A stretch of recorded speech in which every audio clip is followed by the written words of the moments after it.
Dondolangi kay nauto solo. Kita usay ni mati mangilo iso na kay India so na kay Viti. Na ito baka kay bising na tirisi na dondolangi kay nauto solo.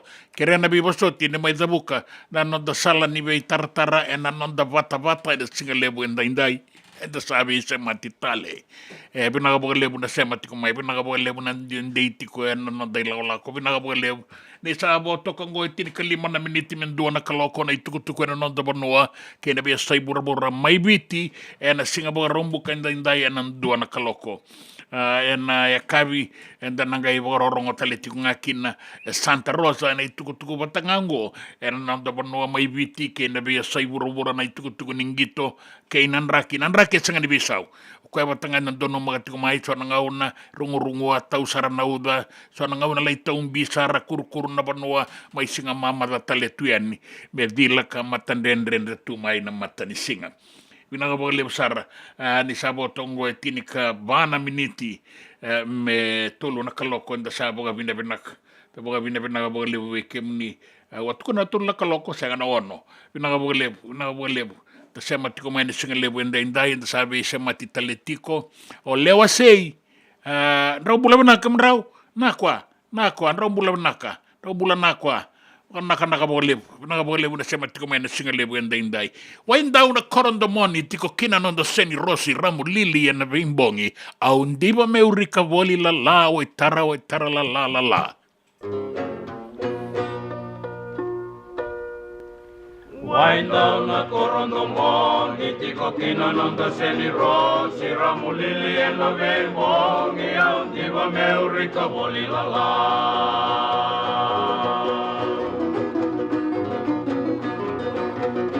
Sitara la la rukuna meliana romo anga me sombo meu mono la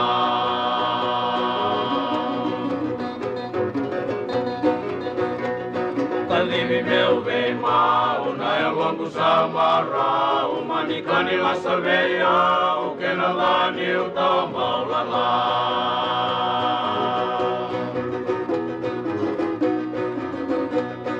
Sitara la la rukuna na melia na romo au tambe sombu meu gunulala.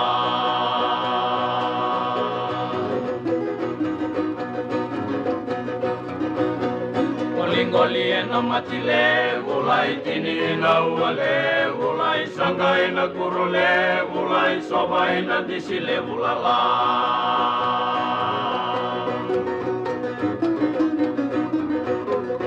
Sitara la la la, sitara la la la, rukuna melia na romo au tambe sombu meu gunulala. JJ's Food Shack. E tigo ke dikira na kakana boga bitki me bakana kokonda. Lobo benga ni ngai kani do itu na bundi nan dalos e tabioka. Na kakana boga malangi me bakana steak baka loka ke na coleslaw. Wee! Na karitoa sa wadha badina na kani kana. Kay tigo talanga na nono specials and na lomo ni mga dawa. Daw tamba na Facebook. Na doi ni tiwa ya na pani manray pai ke na bungatale. Go na JJ's Food Shack. Viu Valley mo Billy Jane Street, Santa Rosa, California. Karo talagang rato dili mo yang may Santa Rosa, may ato saray ni Kinavato. Giritirto sana Kinavitu, Saiba Vitu, Tolo Dio Tolo, Dundu, Limono. JJ's Food Shack, Santa Rosa, California. Esengan din ni Karaw-rawan na daka-daka-waka kekiba. Ia endona kainda wipu ke kawaka mamanta takatu na bengarabi o ia kitu na kendito kakana. Laika na dalo na bisikete na reo bata na sunbells e tinimbulu Macau. We kenda to na senga tiko nindraiva se senga ni waka motoka kandau dren-dren na tutu beto seki. Erto satu wakarao na Divine Pacific Food Mart may Sacramento merto taladayani na nung ni boli-boli. Rao-rao sara. Witar-tar ngayani na taliboni diwan 21 toluwa diwa ono saibarua merto bakarotaka katalada may nanong ni boli-boli na kinagona totolo tuwa. Divine Pacific Food Mart, Biturua Diwawalu Franklin Boulevard, Sacramento, California. Namba di taliboni diwan 21 toluwa diwa ono saibarua. Erto ngarap talangan ni kanalay waka sumburi ni nanomu yaya. May nanondo to stoa kinanomu mati ni katumba. Nanonda wata-wata kay sitiweni raturala.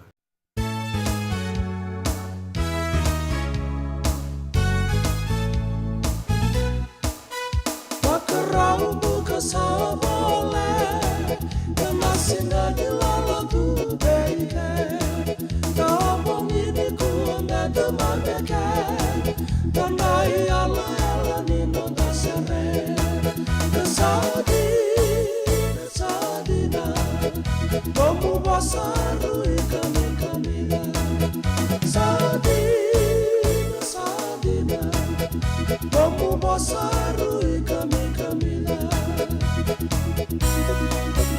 Andi moli ni kay basa kai Katau rabau arakam tandiniki Dakoi rau batanga kaibi Kaya latu di kuana kena kami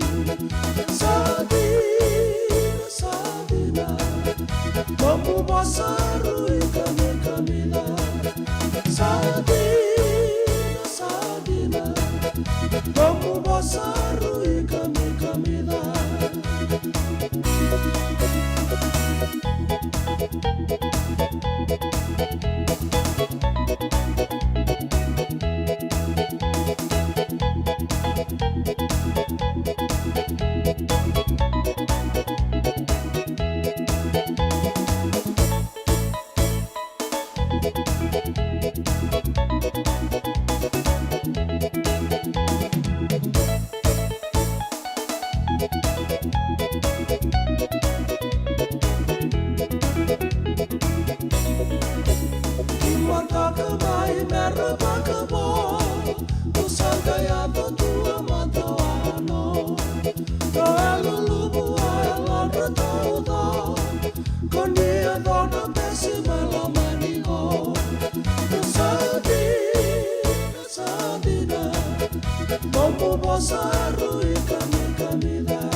Sa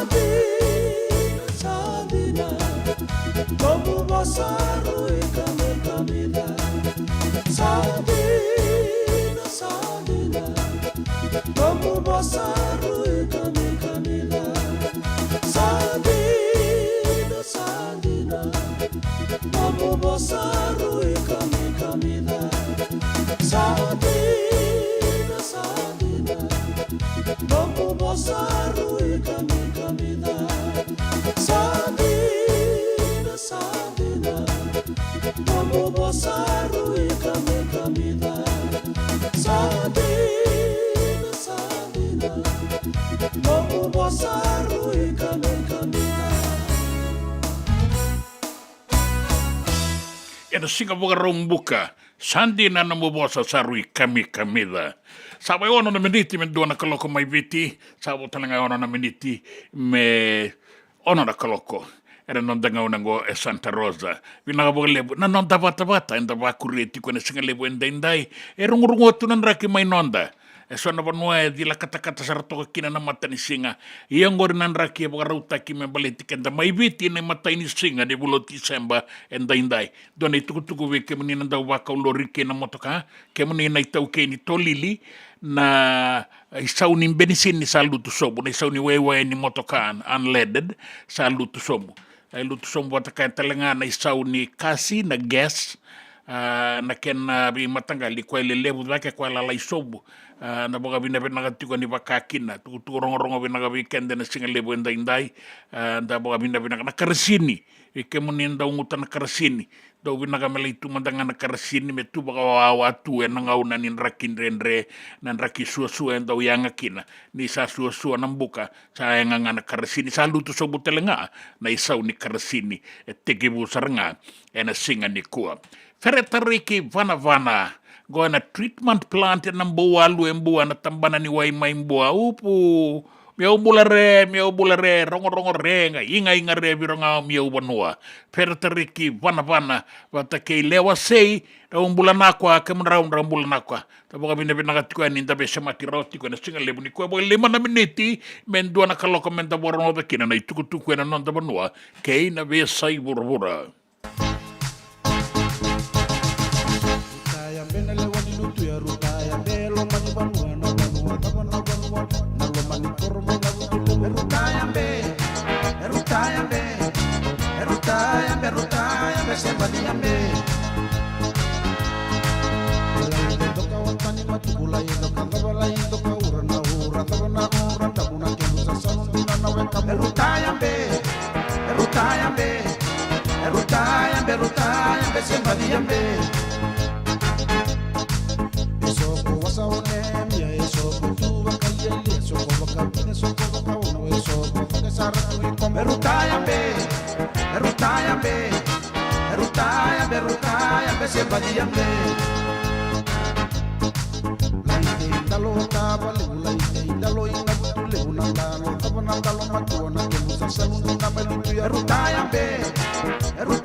tua na kenu sa salundi na malutu ya rutayambe Rutayambe Rutayambe Rutayambe sepadiambe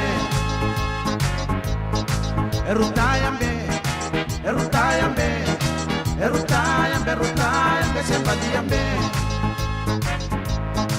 Rutayambe Rutayambe Rutayambe Rutayambe sepadiambe Dona kisi ke tungaraba ngon odorbo we suka mai ona no tata royali taro ngonele ona ota rosember mai durra rumu durle stel mai ona ota rosember mai ge yarta ki ngonele ona rumu basura kono ne sulu ko tuvi koya ya na ngane na lelenga fomu 5 fomu 3 do tala kisi ke tungaraba tamani ngone fomu ono ngonele fomu va saba taro ngonele ti ko klaudi ba dina tamani papa iyo e tiko maybe ke to tiko batanga ona no moya onde ndua maybe a father or uncle or grandfather na kisi ke to ngaraba ndo balolo matiko ke to nei to ke bale to ngone ki lei perpetrator vina ka to e ki labi na ka to ko ya o de da ka batiko wa nei to ya so no ngone le ngo ngono saba terin ko ti ke no tina na maybe so dai pa to ka basili ngone tiko ngon le lai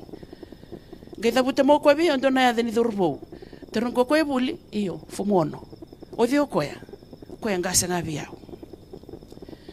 liu ni soko ni marama ni tama daka turara le buno wasi roni tumbo sa senga saranga na ngoni vale rosati ko to robo linga ya teke bu mai vakadava na taro ya ubi kila mai bera wa teke bu manda mai vakadava just your sibling ya teke bu nga mai na yalo rosara vata boli kende tiko yan rabo na kai sarabo ngoni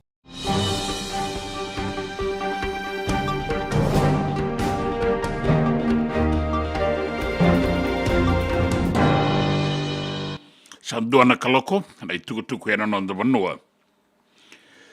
Sa soli ane katolu ni ngau na veitaravi, na idovi dedere ndua ni veingaravi na wangabuka ni veitoso yake maliolala, na nonda wangabuka ibiti na Fiji Airways, sa tauraboka tulungo na Apex official airline rating. Sa tiko sarangaiva ke na wangabuka ngo na Fiji Airways, na nonda vanua na nonda veingaravi na vesai burabura kabakaki na mai na Pasifika na itukutuku ngo e banga reita ke mai na elo marau ka ndoka na nonda sasanga na veingaravi mera labeta ka banga deita katiko na i balabala ni veingaravi ra solia veira na lewe ni vanua sa banga dina tango sai katulu ni ambaki veitaravi me taurakina na idovingo era besisi betaka tiko na kambani ni usta pasindia ena nonda bura-bura sanga walanga na Pasifika na bura-bura randau ngaila kindikebi na nonra bengarabi na nonra sulu-sulu na nonra bosa-bosa na kakana e boka rautaki na ngono kay na bengarabi raramba na iboka tangin dengan dekebi ni bengarabi na loma ni wangabuka kalasindua bata kay na economy sa rabu sau kina boka tulungo na kambani ni Fiji Airways baleta na mbaki katumai Ronaldo lurua sanga vulu ka 5 anda boka bina kakina kaya na iliu ni kambani na CEO Andre Villion ni sabakan data katiko ya na wasibi ni bengarabi ni nonda kambani ni wangabuka ke na nona sasanga me bagan data katiko nga na ibakatangen dengan de wasibin duan ni bengarabi raon Australia veira na pasindia era bagaliledi na nonda wangabuka the Fiji Airways. Sabakan donu ya na presidente sa saini takatalangan na kenaibola me saya dumaden duan na beibangangai na tambana ni beibangangai na faikek. Merto sabangangai manda nandau beibangangai. Kainakan na tikinango na Prime Minister Siti Veni Rambuka ni sabangan donu ya na presidente murian na kenangaw ni Salabagalawa sa labutikin na endua na turangan nilawa kilailebu na nonday wasin ni Burabura menaliuta ka na beibangangai ka baleta na beisaw ni tutu ke ni biliuta ki ana faikek na doa na ngau na saoti enda sa rongoda ni sa veisau sa mai liutaka o Barbara Malimali. Ia sa mani na bagai doringo na be pangangai me bagan deita kikina indondono na veisau e ado ea a sa muria na kena lawa sa muria na salata udoko indondono me baga liudi me mbaleta na be ilesi baga ongo e na itutu ni be liutaki e na fai kek. Na ngau na e madala maikina enda sa nangai kila iraramba se na bagai vei na bengarabi ka ya doya ke na be lesi sa ya doti ke na itutu ni be liutaki na fai ke na liutaka o Justice David F. Aston Lewis na be bangangai ngoenda buke ko ke na ndua talenga na marama ke na ndau talenga na be ka bagalawa ka nanumi ni na rawa ni bagai dori bagai binaka na bei bangangai ngome sabsaba na bei lesi ke na non randingita ki na bei liutaki na sona bei tambana bagango kinangito ato toka baga tika baga sakiti na non ramaingito na primary school so era na lubenda na iwasawasera di bei koranibuli na kachi ke na kachiana tournament ka baga dori suba na mardongo taurakina na idobi ni ambakitini katolu ke na ambakitini kabala kusombu na timini suba ya raunga iwasea na kachiana na timini tabeuni ke na timini da kaunrobe sayanga na lago mai bagayawa mera mai sa sangataka na bengarabi rasa sangataka talenga na nonra itutu binaka ni mangosa ke na kaukaua nangito sabwa rita ki raongo na HFC Stadium me suba na ibaga tangende wasibi sa tiko bira na lubenda be ba kurumbuitaki rakana kena boy les ni okwengo na bono etika buki na nangito kena nangai lagi sarabati ko yani ni rasaya ba na ibaga tangende ni burabura sena supa ya okwengo na bono etika bu yani kina tika bu yani bira na kachi ke na kachiana ga indewa kina deans anga indewa kina nrua tiko sarango mai Scotland de mai Murrayfield na mo ni mardongo na no the team ni Fiji Water Flying Fijians ana ibaga tangende zake ya sana tika bu yani beira na lubenda me bakaya sarabia suba na HFC Bank Stadium na mardongo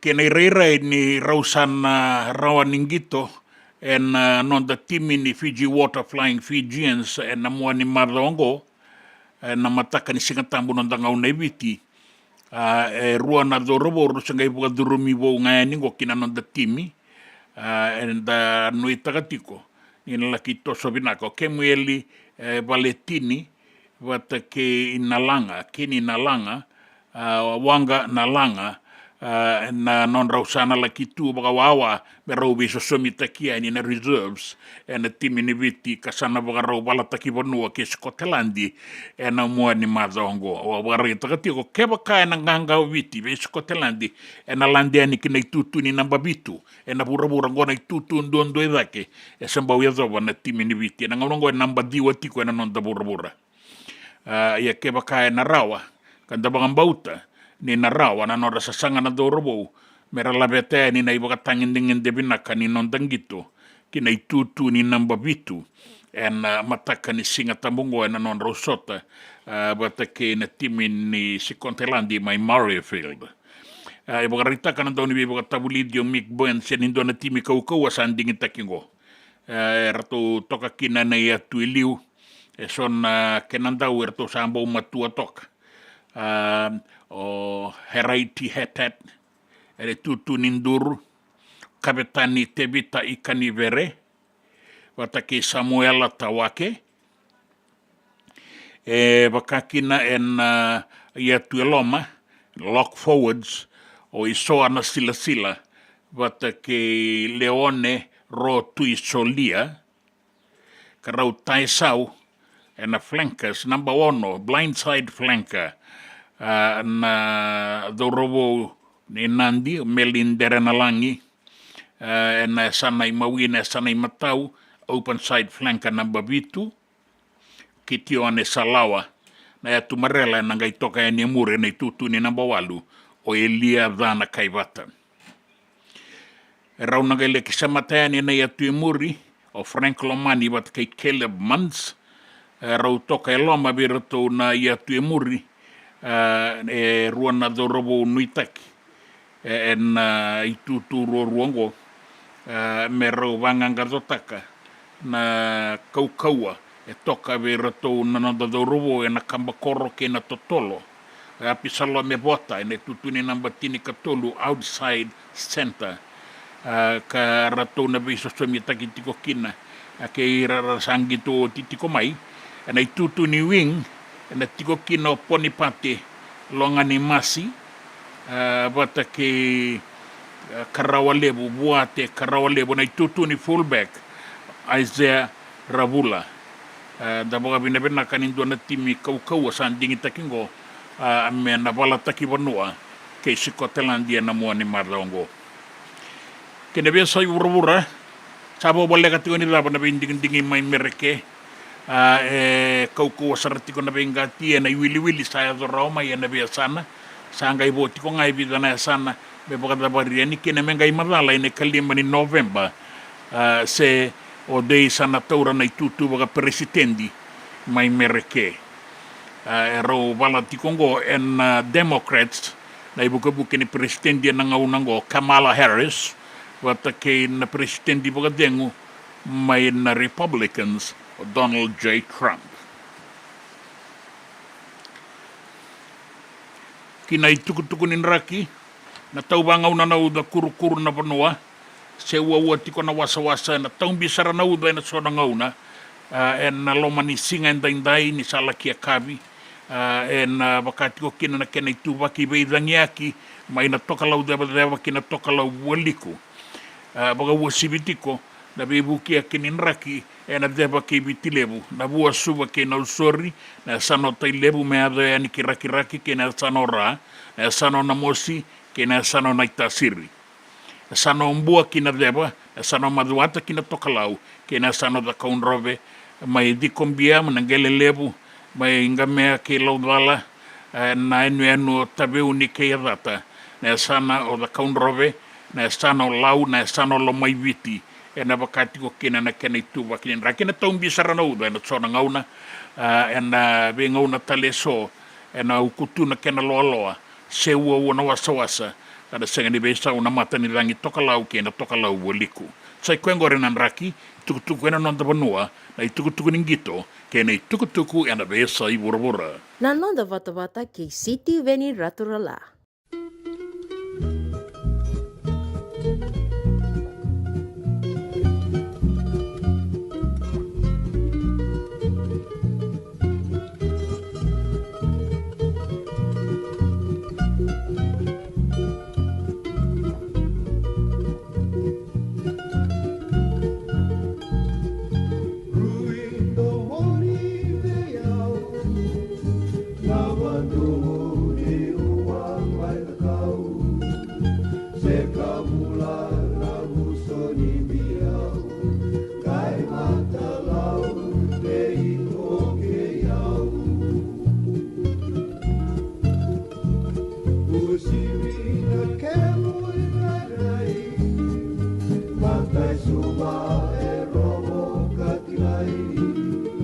Silikina kolaki ambe mai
JJ's Food Shack.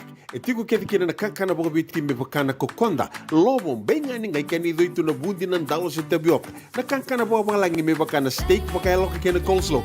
Wee! Nakarito sa wadha badina na kani kanakana. Kaya itigo talaga na nono specials and lomo ni mga dawa. Daw tamba na Facebook. Na doy ni tiwa yan. Pani manray pai kay na bugatali. Gora na JJ's Food Shack. View Valley mo Billy Jean Street, Santa Rosa, California. Pero talagang rato dili mo yang may Santa Rosa, may hato sarang ni Kinavato. Giritirto sana kina Vitu Saiba Vitu Tolo Vio Tolo Dundu Limono. JJ's Food Shack, Santa Rosa, California. Me volia back in dono go life insurance policy? Nakakil ni Turtana katil kabitu ni kostita na 2022 o sagir takasarabiri ni tauna. Kami ngaya kila mara ngaya salah ko mana check. Sengat tali ni pera, sengat sarangan ni pera paling lain. In time sarang amai. So ang kali warga tala tunda warga. Kubertungko. Au saya lo bengo kamu binasa. Iyo, o ya sarangan na buna. Rao sara. Sa tiko na pepa se senga. Bulo binaka se tobi mate. Kambani duan nga kana soma mena claim na lom ni rosa nga bulu kavana ua keada na lenga nisa yambaki rowo tina policy. Text mai kina wasa eva walu va dua tolu walu lima ena kena ituku matai lalai. Oya na wasa eva walu va dua tolu walu lima. E senga dina ni kara rawa na daka waka kekiwa. Ia endona kainda wipu ke kawaka mamanta takatuna bengaravi o ia ke tuna kenda to kakana. Leika na dalo na bisikete na reo bata na sunbells e tinimbulu makau. O kenda to na senga tiku nindraiva se senga ni waka motoka kandau dren na tutu beto seaki. Erto satu wakarao na Divine Pacific Food Mart mai Sacramento merto taladeani na nung ni boli. Rawa sara. Witartar ngayani na taliboni diwan dua ono toluva diwa ono saibarua merto wakarotaka katalada may nanong ni boli ena kenangona totolo tutua. Divine Pacific Food Mart, Viturua Viwawalu Franklin Boulevard, Sacramento, California. Namba di telefoni Viwan Dua Ono Toluva Diwa ono saibarua. Erto ngarap talangan ikanali waka suburi ani nanomu yaya. May nanondo to stoa kinanomu mati ni katumba. Nanonda bata-bata, kay City Veni Raturla.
Onggo na rongo may wala ni Songo and a radio bulando vata San Francisco.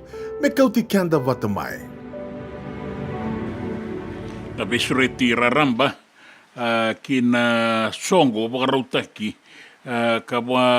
ka na New Methodist Christian Fellowship USA Expo bakingo wakadoritiko ene karua sangabulu kawono ni singa ni bulan November na laki daba ina matai ni singa ni bulan December madawan dua erono mai bagai tabikina nangasilebu senior pastor tunaisa Pula ono batake Pastor Richeli Pula ono en bagai doritiko en diwa rua sangabulu Bennett Valley Santa Rosa California en diwa lima va saiba va ni takino ni nagai tuku ni takayani songongo en makitiko mena bagai doribata na Leaders Congress may nakarua sangabulu kawono ni singa di bulan November bata na Global Women's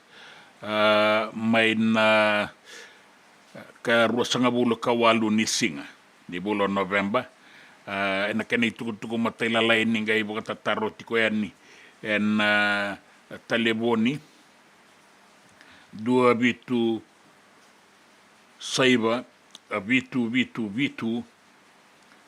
dua tolu walu diwa. Donna roni be tartare ni kina ke i rato na kena bagai lesi nang garase bata ke ana rato na sema taliti ko ngamai karon inda na be tartare tiko kina ke ana tuivanga na talibon in dua bitu saiba walu diwa saiba diwa bitu. Sai kuengo rin na iloku ni nanda sota en bula katumai en ngau na mai keri sai matai tiko ni singa ni bulo November indai mai viti na irongo en nanda bal ni Songo. Na nonda bata kay City Veni Raturla.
Senga dina ni kara rawa na daka waka kekiwa. Ia endona kainda wipu ke kawaka mamanta taka tuna bengaravi, o ia ke tuna kenda to kakana. Leika na dalo na bisikete na reo bata na sunbells e tinimbulu makau. We kenda to na senga tiko nindraiva, se senga ni waka motoka kandau Dren na tutu beto seaki, erto satu wakarau na Divine Pacific Food Mart mai Sacramento, merto talaveani na nung ni boli-boli. Rawa sara, we tartarngayani na taliboni diwa dua ono toluwa diwa ono saibarua, merto wakarotaka katalada mai na nung ni boli-boli, ena kenangona totolo tua. Divine Pacific Food Mart, Vitorua Viwawalu Franklin Boulevard, Sacramento, California. Namba di telefoni Viwan Bunga Ono, Toluva Diwa Ono Saivarua. Erto ngarap talangan ikan alai waka semburian ni nanomu yaya. Maina nonreto stoa kina nomu mati ni katumba. Dendram beka nangola ni kibalilo tena puku ni oso pakadadaka. Sendra kita beka na tos nimbula. Kuani lenga sinui gawa-gawa. Nana maki mai kina programu warotaki. Mai vera tau na New Methodist Christian Fellowship USA. Nongu chisu, nongu banua. Rongo na vima manione na kabini buku lulu bei Kemando e California. Vima mani dua na singilewu ni lotu lewu bei Kemando e viti. And a radio bulando wata San Francisco. Me kauti kanta wata mai. En muna ngau na lewu ni nondo soso. Enda sa sianga sarangan ikila na dapat menda waka talau taka buka singilewu taka siapa kaya kapitang. Neka kuni lo malenga. Saat tiukin dono menua. Erau ni buka tingu ikimuni. Wayana JJ's Food Shack, Santa Rosa, California. Na wei matanggali kaka na jibgina. Mebaka na karitoa, waraisi. Na logo, palusami na buwaka na kaiwa soso, na dalo na toa, na kukonda, bayangani ka ng gamure. Nakaka na buwa malang, mebaka na steak, gay wakay loka, tabioka ka na coleslaw, surua, chutney. Gay lago pata na ka na pie, ng bani kay na manray. O yan na JJ's Food Shack, Santa Rosa, California. E rosarangan no direct message virto, giringa kina vitu sa iwa vitu, tolo dio tolo, duon limono, se, o nga wali sarangali tumiko may nanomota e na dio maluma Billy Street, o ya e Santa Rosa, California. E raw talangan ni rito ulit dilibatakan na kemo katalawa sing lebo siya wanga kabi, ya may Santa Rosa, Kinavato. JJ's Food Shack, Santa Rosa, California. Na nonda wata kay City Beni Raturala.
Tei, rauchi ko na ilabo. Laba, san ram na buchi ko ragi, sa rauchi ko na ilabo, sa somichi ko na kaya laba kimay. Sindang bebele tu. Songa soy kendang gwenda sabi ang garabi chunga. Tei manda. Tei manda no na longin nom tabioka nandalo.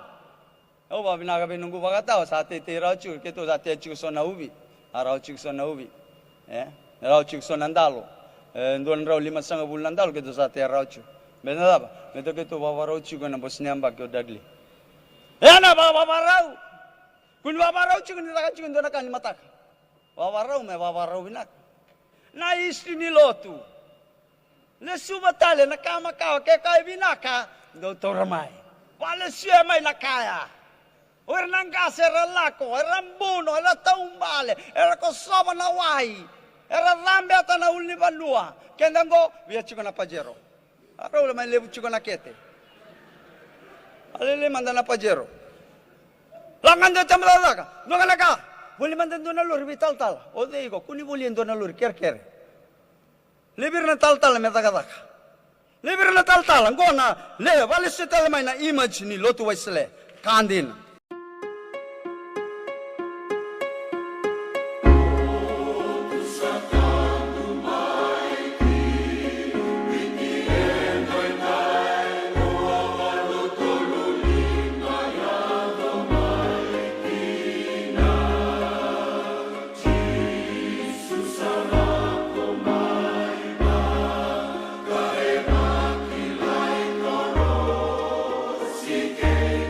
Kile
serene Ratu Joshua Rambukawanga na dhambe ni lotu na non raula ko mai na italatala na tinikawalu tolu sanga bulu kalima kanda ba na numa na bula Sanromu na Kotoba mai witi ene katini karua ni singa roya do mai na italai ka tu ina o me raula ko nga kimbau me bakana kene warau se buana tu i the kau bina ka bole buna ita bina na italatala lal Muhammad na singa le buenda indai na boga bina bina ka tikukin ni mai boga bara boga bina na ilesi ngoe na singa ni kua. Ta boga bina bina katalengan ni darawa ni rongo bana ulutangan ni tukutuku na nonda banoa kay na bia sai bura na nonda bata en radio bulan dua bata ni rongo dioti na serengo.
Na ngauna ke tu taraki na fingerprint ni ngone, that's the end of his future.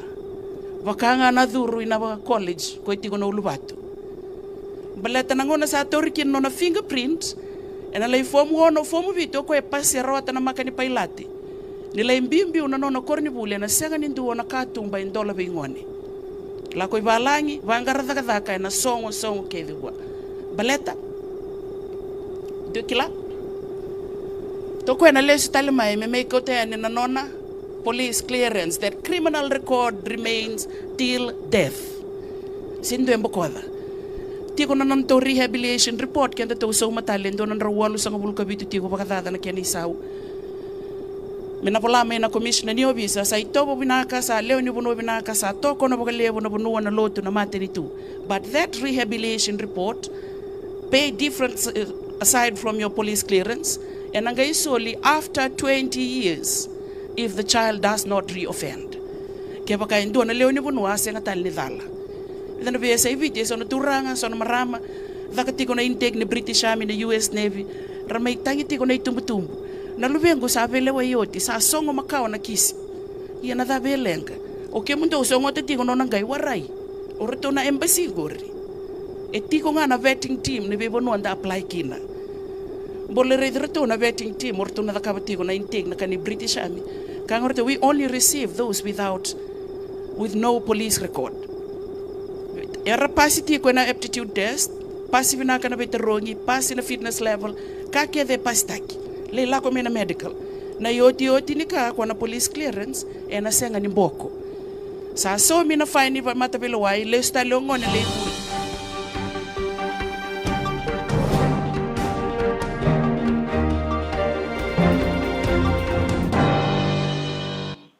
Aula ni tukutuku arangoa bia na singa lebu endai sa taura ne katolu ni ngauna na i dobi vedere nduandua li vengarabi e na wangabuka na nonda company na Fiji Airways ai katolu ni ngauna me taura ve taravikina na Apex Official Airline Rating gome mbaleta na mbaki katumai rasabakan donu yan na presidendi na kere-kere me dambe taleman den dona matabi bangangai me baleta na tambana ni bangangai na faikek me rasabangangai nan daw bangangai kambaleta na dingita ki ke na beilesi kaya do na beiliuta ki ni tambana go kasama beiliuta ki tiko ki na Barbara Mali kinangito sama ibu kata bari na gito kabaga duritu ko isu watalita ki baga lebu bera na tumbu na daw ni be susu wata kera na daw baga muria na gito rakabi na ibu kata nginde binaka era mai ibu kaya dora na lubenda na primary schools me baleta na kachi wata ke na kachiana wirango arati ko na primary school na dorbo ke na ngonelewa na ibu ngende era sama rawata na bakitini katolu ke na bakitini kaba la kusombo tauro suba na idobiru ruango beira na tangane beira na ngonelewa tauro tabe unika tauro talanga da kaunrobe na bakitini katolu wata ke na bakitini kaba rausana rawa ni rika kirara mai Murrayfield mai Scotlandi na mua ni madongo ruana dorobo ka rausanga toka rabangandua na singileti ni walataki bonua ni viti na swa na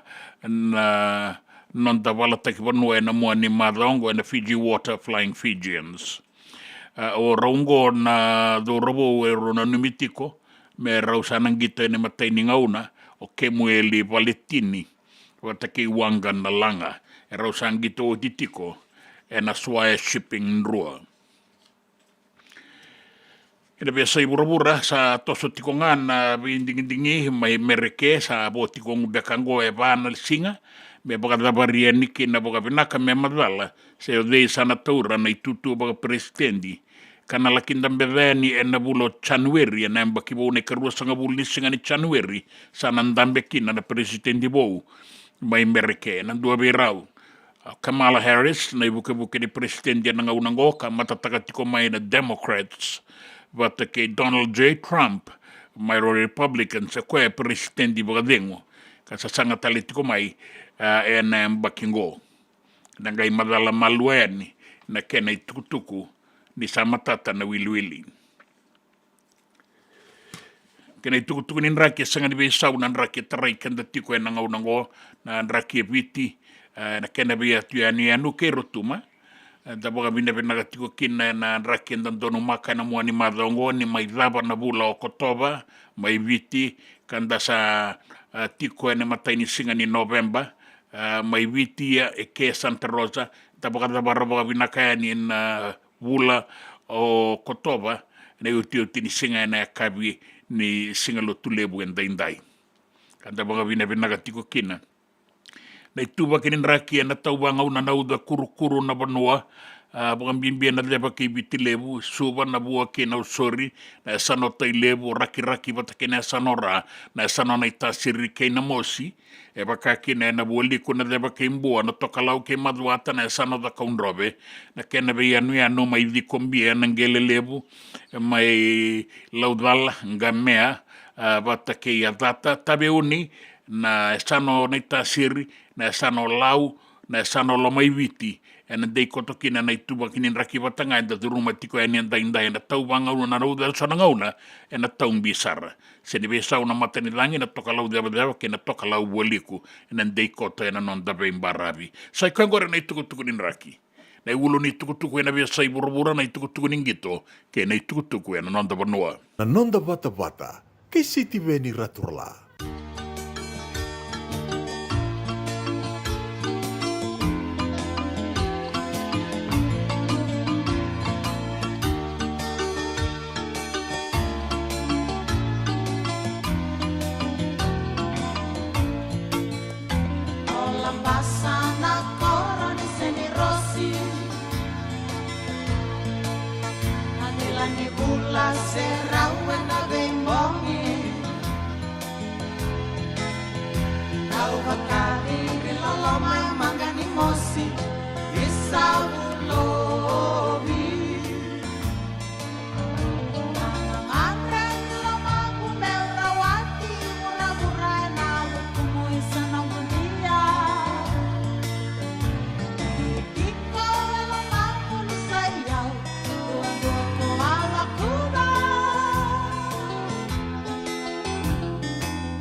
Sana suka na loli kami danyu makana numavoli isana rosi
Lambasana cornisa ni Rossi, della ni vula serau e na bimbongi, e buka dirlo loma mangani mosi o bulovi.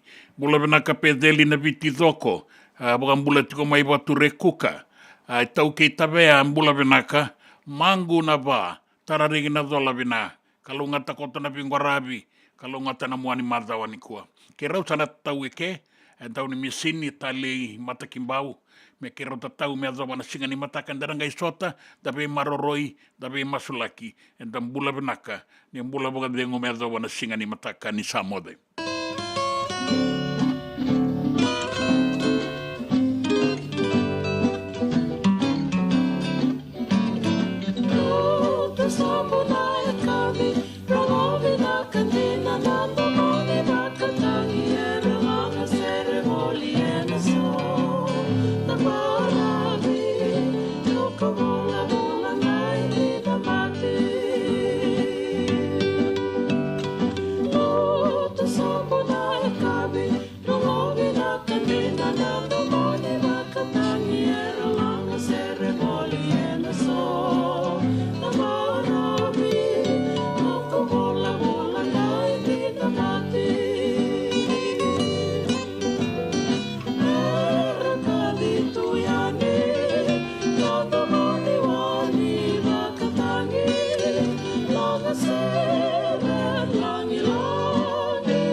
Nanda Vata Vata ki City Veni Raturala and Radio Bulan Dua Vata, San Francisco. Me Kochi Kenda Vatabai.